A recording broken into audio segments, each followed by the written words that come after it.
আসসালামু আলাইকুম ভিউয়ার্স, আপনাদের একটি আজকে মজার শাকভাজি করে দেখাবো।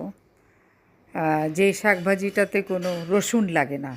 শাকভাজি মানেই প্রচুর রসুন, পেঁয়াজ, প্রচুর রসুন লাগে শাকভাজিতে, নাহলে মজা লাগে না।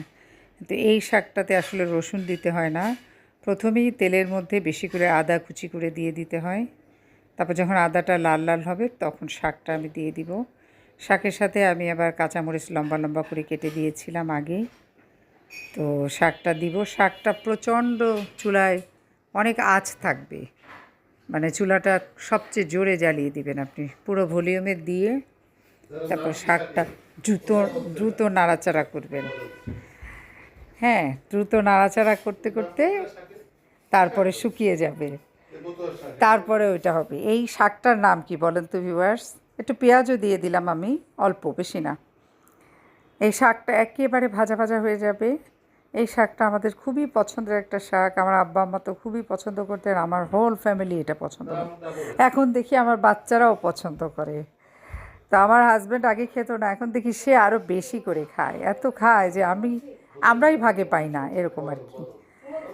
এই শাকটার নাম কি বলেন তো ভিউয়ার্স? শাকটার নাম বলতে পারবেন? এটাকে বলে কলই শাক, যেটা দিয়ে হচ্ছে আহ, খেসারি, যেটা দিয়ে ডাল হয় ওইটার যে ঘাসের মতো যে পাতা পাতা, এইটা হলো সেই শাক। এটাকে কলই শাক বলে, অনেকে খেসারির শাক বলে, এক এক জায়গায় এক এক নামে পরিচিত। তো ভিউয়ার্স, আমার শাক অলমোস্ট হয়ে গিয়েছে, দেখেন কি সুন্দর সবুজ থাকবে, একদম সবুজ। আর এটা গরম গরম খেয়ে ফেলতে হয়। খুবই মজার একটা শাক। এটা খুবই কম পাওয়া যায়, একদম 2-3 বার খেতে পারি আমরা বড় জোর, মানে বাজারে উঠেই 2-3 বার।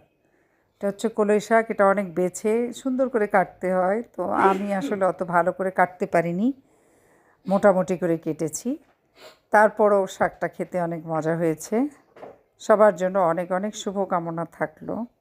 সবাই বাসায় ট্রাই করবেন এই শাকটা খাওয়ার জন্য, কারণ অনেক মজা এই শাকটা।